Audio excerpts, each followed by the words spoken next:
샬롬. 이솝 5화 세 번째. 남을 미워하면 안 돼요. 남을 미워하면 안 돼요. 늑대와 여우.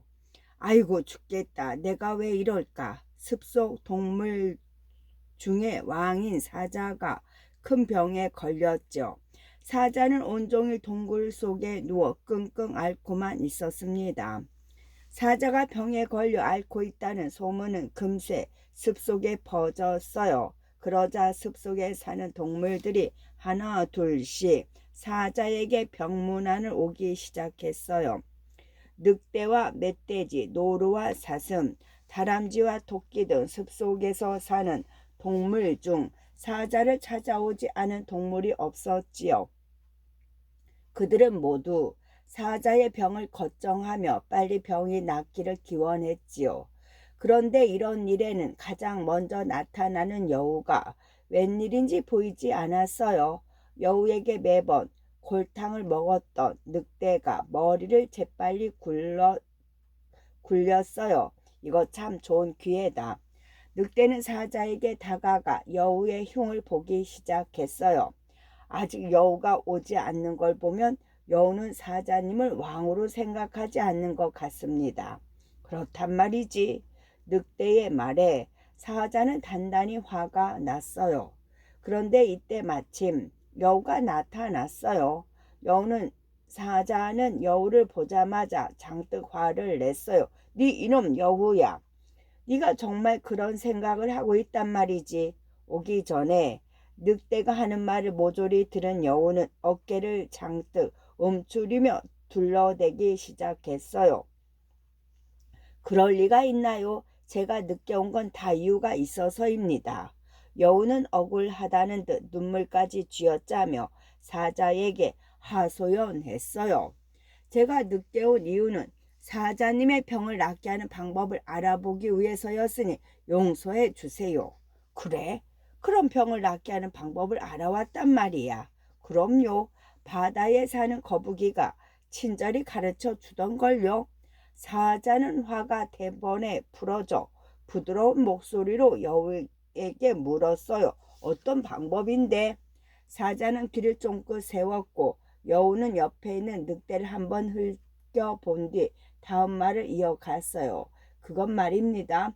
저 늑대의 가죽을 벗겨 아픈 곳에 붙이면 된다고 했습니다. 여우의 말을 들은 사자는 그 자리에서 당장 늑대의 생가죽을 벗겼어요. 멧돼지와 말.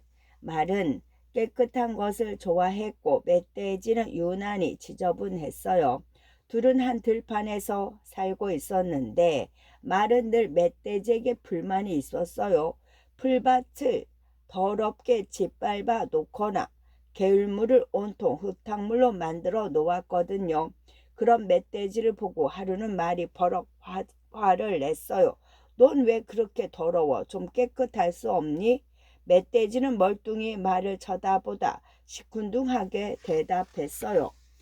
풀은 곧 다시 돋아날 테고 개울물은 금방 맑아질 텐데 뭘 어때서 그래?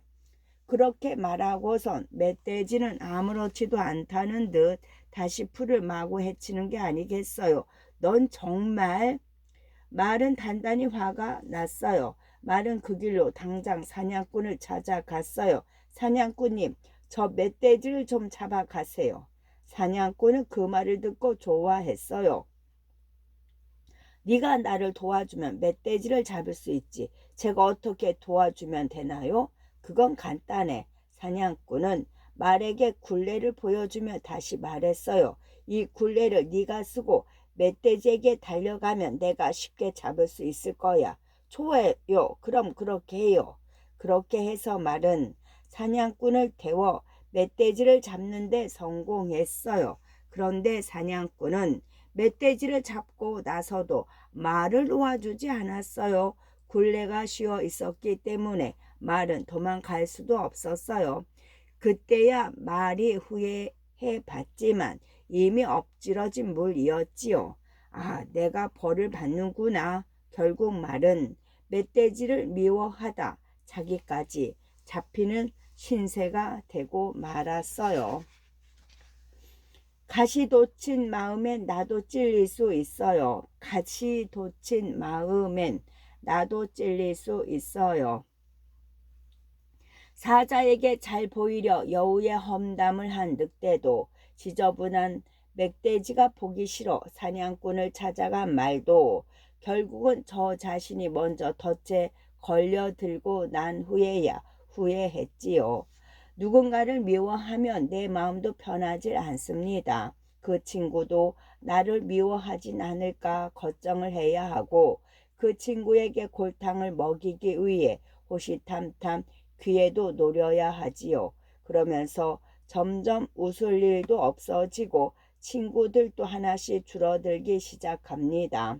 혹시 마음에 들지 않는 친구가 있나요? 미워서 콩 쥐어받고 싶은 친구가 있나요? 사실은 그런 마음 때문에 내 마음이 더 다치고 있다는 걸 알아야 해요. 고양이 목에 방울 달기, 고양이 목에 방울 달기.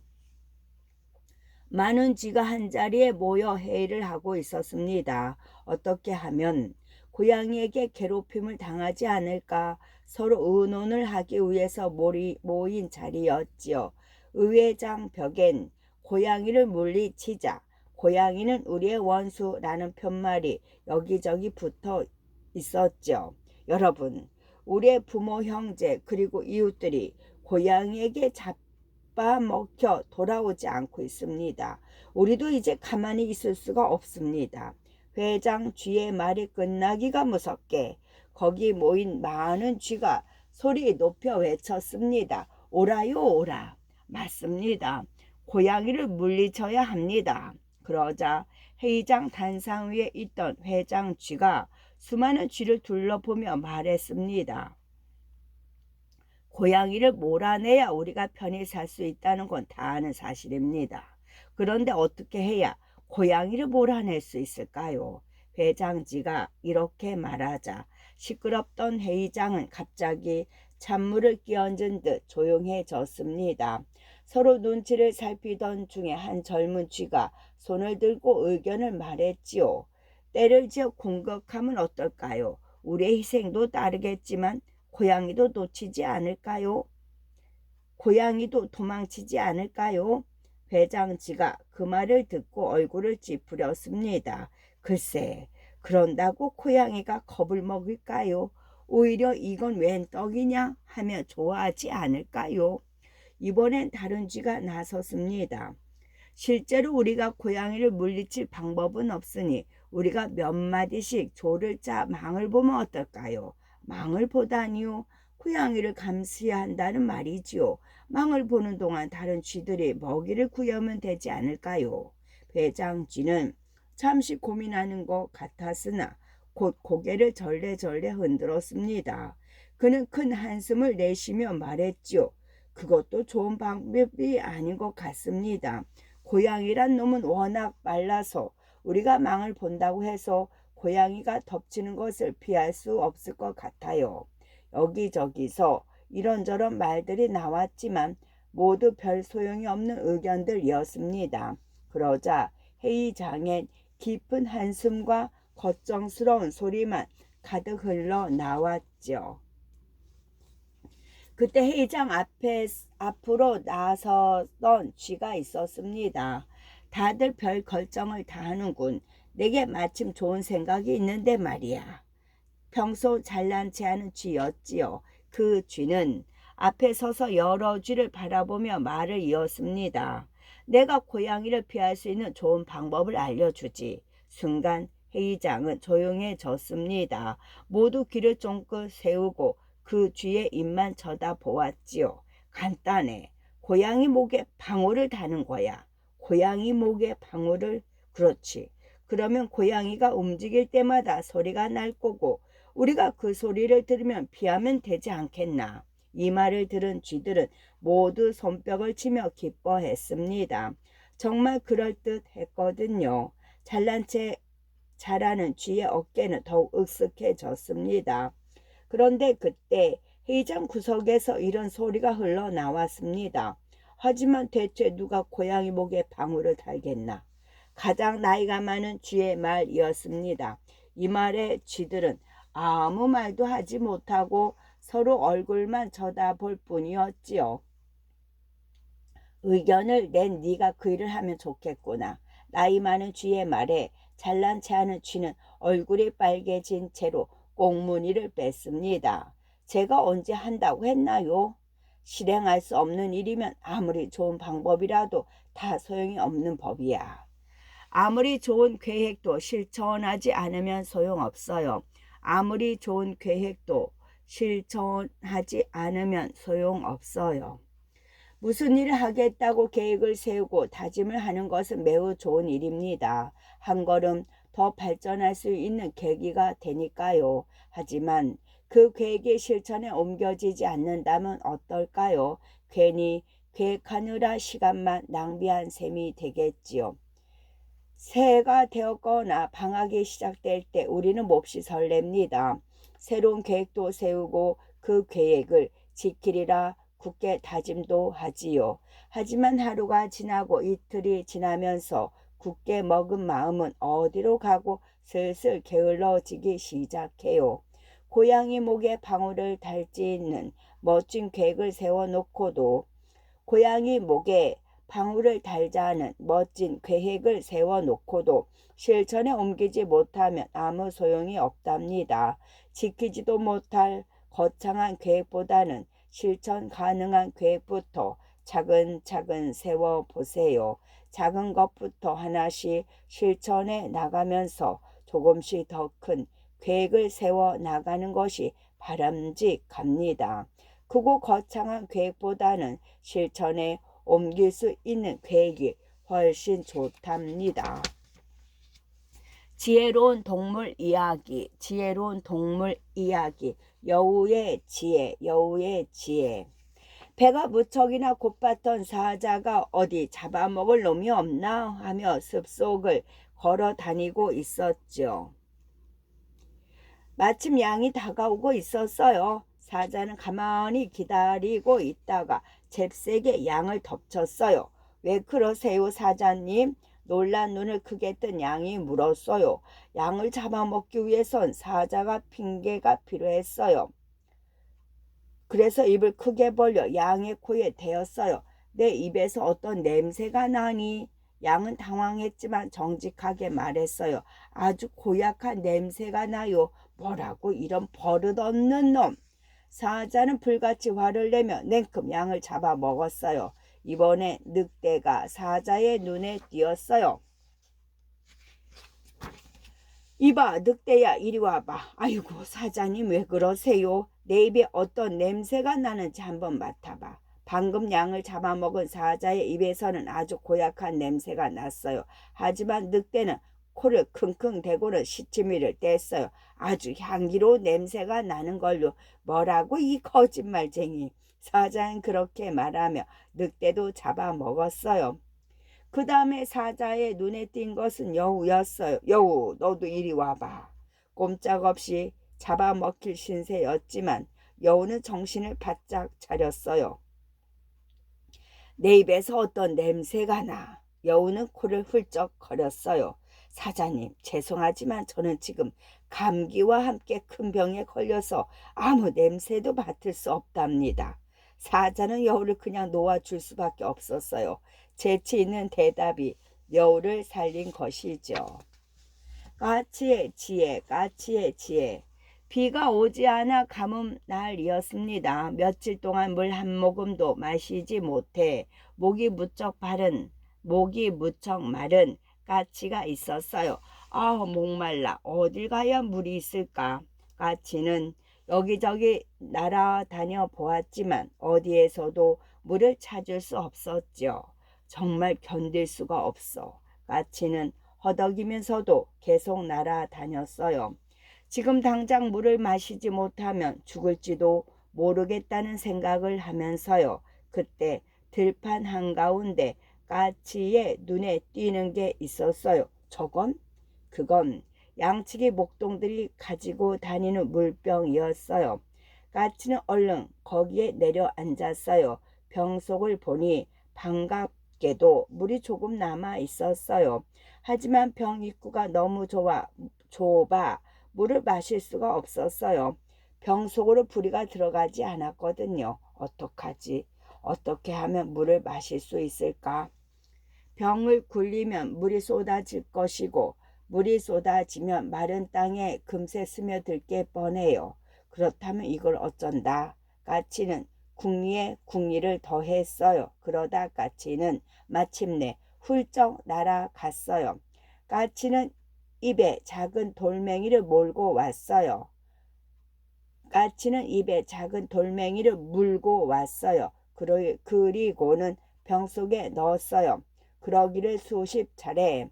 돌멩이가 찾아 병 속의 물이 그만큼 점점 위로 올라왔어요. 마침내 까치는 시원하게 목을 죽일 수 있었지요.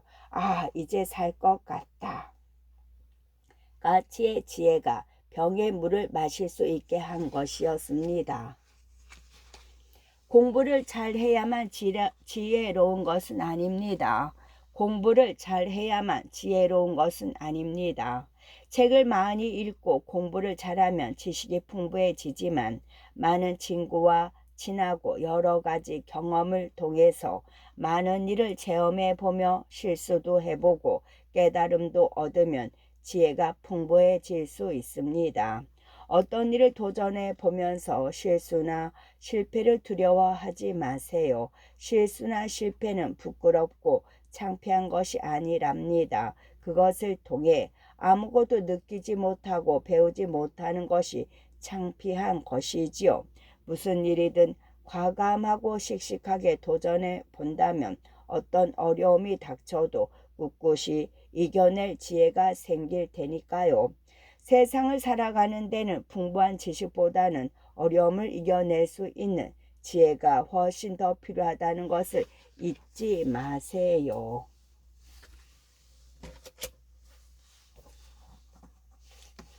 허풍쟁이 여행자. 한 남자가 타국 땅으로 여행을 다녔다. 그리고 고국으로 돌아왔을 때에는 여러 경험을 겪은 뒤였다. 특히 로데스라는 곳에서 열린 높이뛰기 대회에 나갔을 때 자신이 사람들보다 훨씬 잘했다는 이야기는 그의 최고 자랑거리였다. 로데스에 가서 사람들에게 물어봐요. 모두 내 말이 사실이라고 해줄 겁니다. 그가 말했다. 그 말을 듣고 있던 사람 중 한 명이 이렇게 말했다. 당신이 그렇게 높이뛰기를 잘한다면 그걸 밝히기 위해 우리가 로데스까지 갈 필요가 뭐 있습니까? 잠시 여기가 로데스라고 칩시다. 자, 어디 여기서 한번 뛰어보시죠. 말보단 행동이지요. 여우와 포도. 굶주린 여우 한 마리가 포도송이가 주렁주렁 매달린 포도나무를 발견했지요. 여우는 열심히 뛰어올라 포도송이를 따려 했지만 그것은 너무 높아 그것은 너무 높이 매달려 있었다. 여우는 결국 포도 따기를 포기했다. 그러고는 곧 아무 일 없다는 듯 도도한 표정으로 발걸음을 돌리며 이렇게 중얼거렸다. 나는 익은 포도인 줄 알고 왔던 거야. 그런데 아직 신포도네 뭐. 아테네 사람과 티베 사람이 함께 길을 가고 있었다. 여행자가 늘 그렇듯 그들도 다양한 주제로 대화와 토론을 주고받았고 어느새 영웅에 대한 이야기를 시작했다. 사실 그 주제는 교훈적이기보다 많은 상상력을 이끌어내는 것이었다. 두 사람은 자신들의 도시가 낳은 영웅을 찬양하기 시작했다. 테베 사람은 헤라클레스가 지상에 살았던 가장 위대한 영웅이며 지금도 신들 중에서 가장 위에 있다고 주장했다. 아테네 사람은 티세우스가 훨씬 위에 있다고 주장했다. 테세우스가 여러 면에서 최고의 축복을 받았지만 헤라클레스는 한때 하인 생활까지 했었다고 주장했다. 이렇게 되자 아테네 사람이 유리해졌다. 게다가 원래 아테네 사람들은 말을 잘하는 편이었기 때문에 티베 사람은 더 이상 반론을 제기하지 못하고 화를 내며 이렇게 말했다. 됐어요. 마음대로 생각하시죠. 다만 영웅들이 우리의 이런 대화 때문에 분노하실까봐 걱정입니다. 아테네 사람들은 헤라클레스의 분노로 인해 고난을 당할 것이고 티베 사람들은 티세우스의 분노로 고난을 당할 것 같군요. 달과 달의 어머니, 달과 달의 어머니. 옛날에 달이 자신의 어머니에게 옷 한 벌을 만들어 달라고 졸랐다. 그걸 어떻게 만드니? 네 몸에 맞춰 옷을 짓는 일은 불가능하단다. 너는 초승달일 때도 있고 보름달일 때도 있지 않니? 그리고 두 경우의 사이에도 계속해서 몸이 달라지잖니. 말썽꾸러기 개, 말썽꾸러기 개. 먼저 건드리지 않았는데도 사람에게 달려들고 심지어 물기까지 하는 개가 있었다. 주인으로서는 자신의 집을 방문하는 손님들에게 여간 폐를 끼치는 것이 아니었다. 주인은 결국 이 개가 가까이 다가간다는 것을 손님들에게 알려주기 위해 개의 목에 방울을 달았다. 녀석은 그것이 자랑스러운 나머지 의기양양하게 방울 소리를 내며 이리저리 돌아다녔다. 그런 녀석을 보고 늙은 개 한 마리가 다가와 이렇게 말했다. 떼끼 녀석아, 무얼 그리 자랑스러워하는 게냐? 그 방울이 네가 잘라서 준 훈장이라도 되는 줄 아는 게냐? 그건 모욕의 빼찐이라. 사람들은 종종 악명을 유명세로 착각하지요. 수탉과 보석, 수탉과 보석. 먹을 것을 찾기 위해 땅을 파헤치던 수탉이 우연히 보석 하나를 발견하고 이렇게 말했다. 오, 너는 좋은 것이 분명해. 나의 주인이 너를 발견했다면 몹시 기뻐했을 텐데 말이지. 하지만 난 이 세상의 보석 전부보다 이 한 톨의 곡식이 필요하거든. 방탕아와 제비, 방탕아와 제비. 재산을 모두 당진하고 입고 있는 옷 한 벌만 남은 방탕아가 있었다. 이른봄 어느 화창한 날 그는 제비 한 마리를 보았고 여름이 다가오니 이제 외투가 필요 없을 것이라고 생각했다. 그는 외투를 적당한 가격에 팔아 버렸다. 하지만 화창했던 날씨는 온데간데 없고 서리가 내리기 시작했다. 돌아보니 그 불쌍한 제비는 이미 얼어 죽어 있었다. 방탕아는 죽은 제비를 보며 이렇게 원망했다. 한심한 제비 같으니라고. 너 때문에 이제 곧 나도 얼어 죽고 말 테지. 한 마리의 제비만 보고 여름이 왔다고 판단하지 마라. 태양을 향한 개구리의 불평, 태양을 향한 개구리의 불평. 옛날 옛적에 태양이 아내를 맞이하려 했다. 하지만 이 소식에 개구리들이 놀라 일제히 하늘을 향해 목청을 높여 울었다. 제우스는 이 시끄러운 소리를 듣고 왜 그렇게 울어대느냐고 개구리들에게 물었다. 개구리의 대답은 이러했다. 태양은 혼자서도 이렇게나 뜨거운 열을 품어 우리의 소중한 늪을 말려버리는 나쁜 짓을 하고 있습니다. 그런 그가 결혼을 한다니요. 그가 결혼해 다른 태양을 낳으면 우리는 어떻게 된단 말입니까? 개와 어미 개, 개와 어미 개. 늙은 어미 개가 아들에게 이렇게 말했다. 아들아, 넌 왜 그렇게 옆으로 걷느냐? 똑바로 좀 걸어보렴. 엄마, 어떻게 하는지 방법을 보여주세요. 엄마를 보고 따라해 볼게요. 엄마 개는 대답했다. 늙은 엄마 개는 계속 노력했지만 결국 똑바로 걷지 못했다. 엄마 개는 이제야 자식을 나무란 것이 얼마나 바보 같은 행동이었는지 깨달았다. 시범이 훈계보다 낫다. 고양이와 생쥐들, 고양이와 생쥐들. 한 고양이가 생쥐로 득실거리는 집을 발견하고는 이렇게 생각했다. 저 집은 바로 날 위한 집이군. 고양이는 집 안으로 들어가 생쥐를 한 마리씩 잡아먹기 시작했다. 위협을 느낀 살아남은 쥐들은 쥐구멍 안에서 나가지 않기로 했다. 이상하네. 고양이가 중얼거렸다. 고양이는 하는 수 없이 내가 꾀를 써서 쥐들을 밖으로 나오게 만들어야겠어 라고 생각했다. 한참을 고민한 끝에 벽 위로 올라가 말뚝 위에 자리를 잡고 다리를 떨어뜨리며 죽은 척했다. 그렇게 매달려 있는 고양이를 보고 생쥐들이 이렇게 말했다. 하하, 당신은 참으로 영리하군요. 하지만 그렇게 죽어 매달린 척을 해도 우리는 당신 근처에는 2번 다시 가지 않아요. 현명한 사람은 나쁜 짓을 한 사람이 꾸며놓은 계략에 속지 않는다. 선과 악, 선과 악. 이 세상이 생긴 지 얼마 되지 않은 아주 먼 옛날에는 선과 악이 모두 인간의 일에 끼어들었다. 그때는 선과 악의 힘이 균형을 이루어 축복과 불행이 고르게 인간에게 나누어졌다. 하지만 인간의 어리석음으로 인해 악은 그 수가 무섭게 늘어나고 세력이 커졌다. 마침내 인간사에 관여할 수 있는 선의 몫을 모두 앗아가고 세상에서 선을 영원히 몰아낼 듯했다. 선은 하늘로 올라가 제수에게 자신의 이런 상황을 불평하며 악으로부터 자신을 보호해 달라고 부탁했다. 인간과 잘 지낼 수 있는 방법에 관해 알려달라고 정했다. 신은 그 부탁을 들어주었다. 하지만 선이 때를 지어 한꺼번에 인간들 사이로 들어가면 적개심 강한 악의 공격으로부터 무사하지 못할 것이라고 경고했다. 그리고 따로따로 눈에 띄지 않게 천천히 시차를 두고 악이 예상하지 못할 시간을 골라 인간 속으로 들어가라고 충고했다.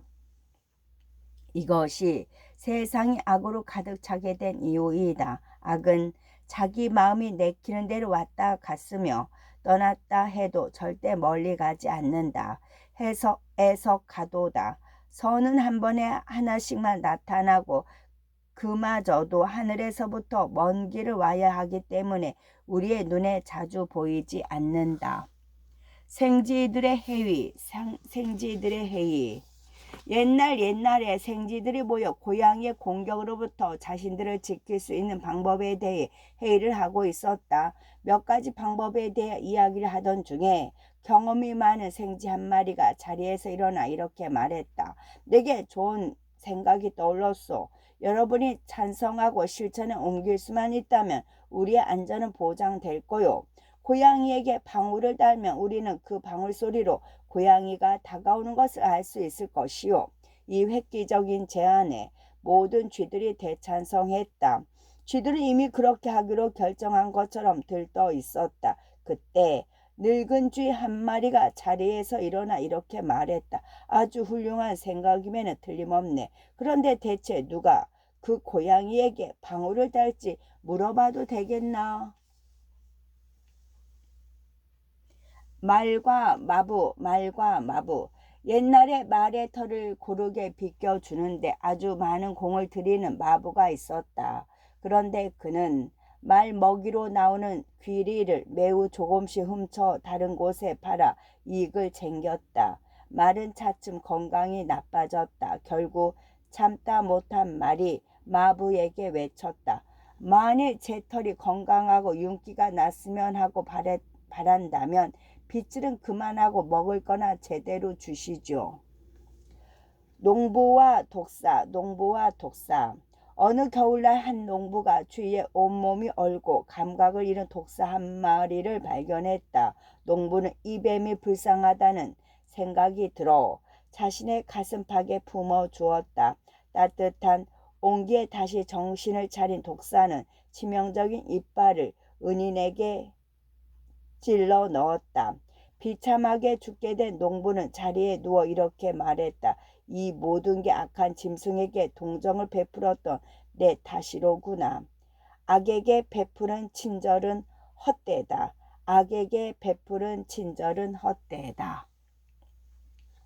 군대와 방앗간 주인.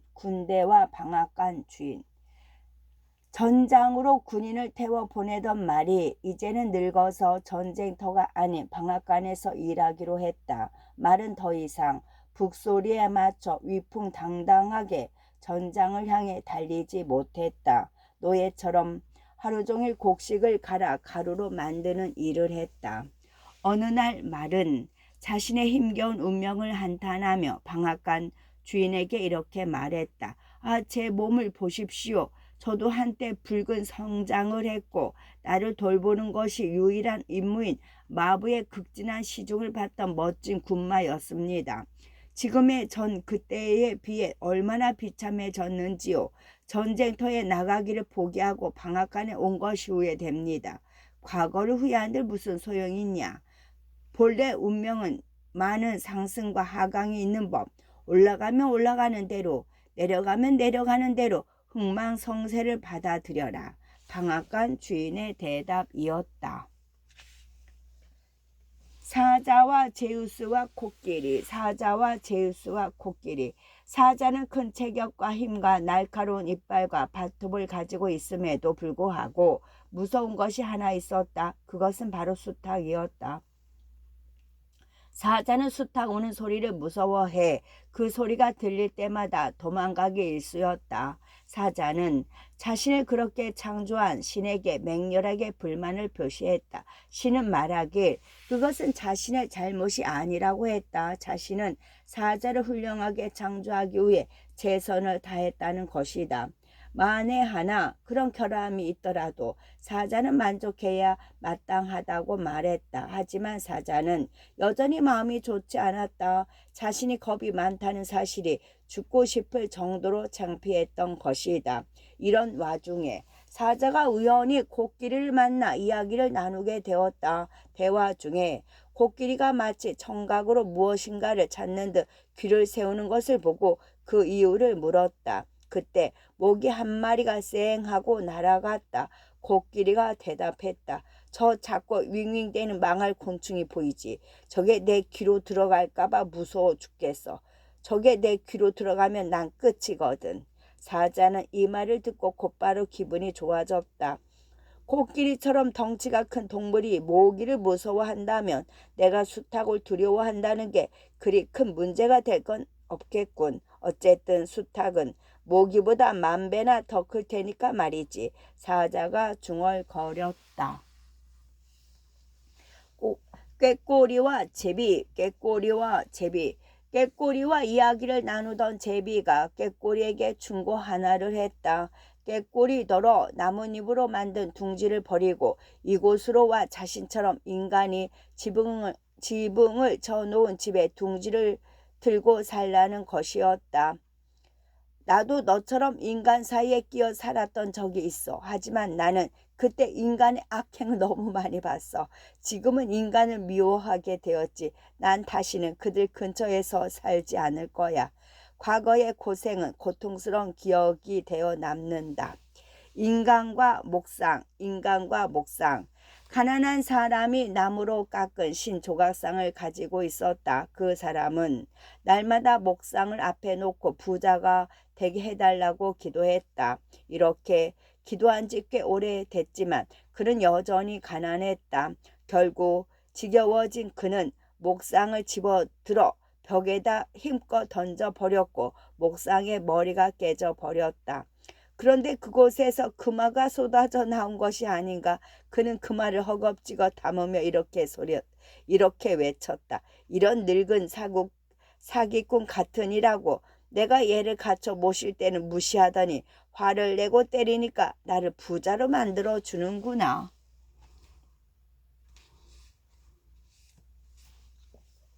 고양이와 새, 고양이와 새. 고양이가 새들이 많이 아프다는 소식을 들었다. 그래서 의사로 분장을 하고 의료기구를 들고 문 앞에 서서 새들에게 괜찮냐고 물었다. 새들은 고양이를 안으로 들이지 않고 이렇게 대답했다. 당신만 만나지 않으면 괜찮을 거예요. 악당은 위장할 수 있다. 하지만 현명한 자는 속지 않는다. 독사와 독수리, 독사와 독수리.